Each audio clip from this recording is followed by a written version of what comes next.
दोस्तों, आप देख रहे हैं हॉरर नाइट्स।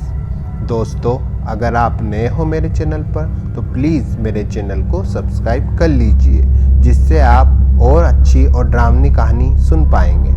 तो शुरू करते हैं। ये कहानी लद्दाख के बारालाचाला पास की है। यहाँ पर इतनी बर्फ़ पड़ती है कि जो यहाँ पर ठहर गया वह बाहर की दुनिया से संपर्क नहीं कर पाएगा, और अगर खाने पीने का सामान ना हुआ तो उसका बचना बहुत मुश्किल है। दोस्तों, ये कहानी एक सच्ची घटना पर आधारित है जो बारालाचाला पास की है। गांव वाले बताते हैं कि पहले कभी यहाँ पर सेनाओं की चौकी हुआ करती थी, लेकिन एक भयानक घटना घटने से यहाँ पर सेना ने भी रुकना सही नहीं समझा। अगर बात किसी घुसपैठ की होती तो हमारे सैनिक मुंह तोड़ जवाब देकर घुसपैठियों को या तो मार देते या भगा देते, लेकिन यह समस्या सेना के बस से बाहर की थी, क्योंकि बुरी शक्तियां और शैतानी बलाओं को वश में करना आम इंसान के बस की बात नहीं है। गांव वाले बताते हैं कि कुछ समय पहले इस बारालाचाला पास पर सेना की एक चौकी बनाई गई थी, जिसमें 3 सैनिक तैनात किए गए थे। उन सैनिकों के लिए 3 से 4 महीने का राशन स्टोर किया गया, क्योंकि सर्दियों में अधिक बर्फ पड़ने से वे बाहर से राशन नहीं ला सकते थे। लेकिन उन तीनों सैनिकों के साथ इतनी भयानक घटना घटने वाली थी कि अगर उन्हें जरा सा भी अंदेशा होता वे वहाँ किसी भी हाल में रुकने वाले नहीं थे।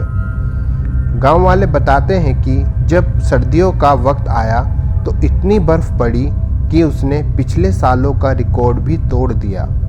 उन 3 सैनिकों से धीरे धीरे संपर्क भी टूटने लगा, और ऐसा दिन आया कि उन सैनिकों से सरकार का संपर्क पूरी तरह से टूट गया। अब कोई नहीं जान सकता था कि वे किस हाल में हैं और क्या कर रहे हैं। बस अब तो इंतज़ार ही किया जा सकता था कि कब मौसम साफ हो और उन सैनिकों तक मदद पहुंचा सके, क्योंकि बिगड़े मौसम और आंधियों में हवाई सेना देना या हेलीकॉप्टर से मदद पहुंचाना मौत को दावत देना जैसा था। सरकार के पास इंतज़ार करने के अलावा कोई चारा नहीं था। जब मौसम साफ हुआ तो सैनिकों की मदद हेलीकॉप्टर द्वारा पहुंचाई गई। जब बचाव टीम उस चौकी पर पहुंची तो नज़ारा इतना डरावना था कि कोई कमज़ोर दिल वाले को तो अटैक ही आ जाता।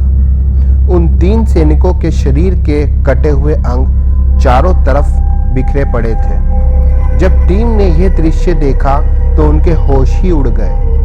तभी अचानक से कुछ अजीब सी आवाज़ें आने लगी। ऐसा लगा मानो कोई जोर जोर से कुछ चबाकर खा रहा हो। तभी टीम ने टॉर्च उस जगह पर जहां से आवाज़ें सुनाई दे रही थी, उन्होंने देखा कि एक आदमी चाकू से सैनिक के अंगों को काटकर खा रहा है, और टीम को देखते ही वे तेजी से उनकी तरफ दौड़ा। उसके हाथ में एक तेज छुरी थी। उसे अपने पास आता देख सैनिक ने गोलियों से उसे भून डाला। वह आदमी कौन था और कहां से आया था, किसी को भी पता नहीं था। गांव वालों से पूछने पर उन्होंने उस आदमी को वहां का नहीं बताया। एक दुख भरी बात तो यह थी कि बाद में पता चला कि जब वह तीनों सैनिक जिंदा थे और संपर्क में थे तो वह बताते थे कि यहाँ पर उन्हें अजीब और डरावनी आवाज़ें सुनाई देती हैं, और कभी कभी तो काली परछाइयाँ, रोने की आवाज़ें भी सुनाई देती हैं। लेकिन सरकार की लापरवाही के कारण आज वो जिंदा नहीं है। अगर सरकार उनकी बातों को गंभीरता से लेती तो आज स्थिति अलग होती। सो फ्रेंड, और भी अच्छी कहानियों के लिए प्लीज़ मेरे चैनल को सब्सक्राइब करना ना भूलिएगा।